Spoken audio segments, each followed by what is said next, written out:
সেপ্টেম্বরের সরকার পতন আন্দোলনের রেশ পুরোপুরি না কাটতেই আবারও নেপালের রাস্তায় জেনজিরা। তরুণদের বিক্ষোভে অস্থির হয়ে উঠেছে পরিবেশ। আবারও জারি করা হয়েছে কারফিউ।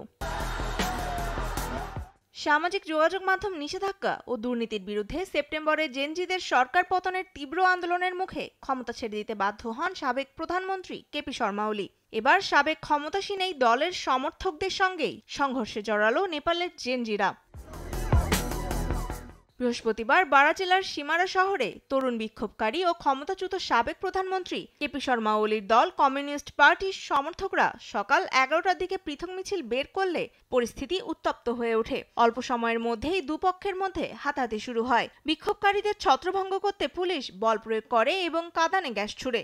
বিমানবন্দর এলাকাতেও উত্তেজনা ছড়িয়ে পড়ায় সাময়িকভাবে বন্ধ রাখা হয়েছে বিমানবন্দরের কার্যক্রম। এরপরই পুরো জেলায় জারি করা হয় কারফিউ, যা 8টা পর্যন্ত বলবৎ থাকে। নেপালের তরুণ প্রজন্মের অভিযোগ, আসন্ন 2026 সালের 5 মার্চের নির্বাচনকে কেন্দ্র করেই প্রভাব বিস্তারের চেষ্টা করছে কমিউনিস্ট পার্টির সদস্যরা।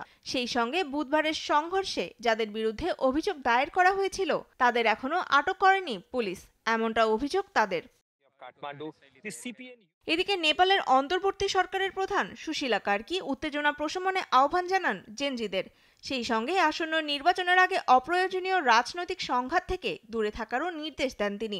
এদিকে নির্বাচনের আগে শান্তি ও শৃঙ্খলা বজায় রাখতে নিরাপত্তা সংস্থাগুলোকে সর্বোচ্চ সতর্কতা অবলম্বন করার নির্দেশ দিয়েছে দেশটির অন্তর্বর্তীকালীন সরকার। তনিমা ইসলাম, নিউজ ডেস্ক, দেশ টিভি।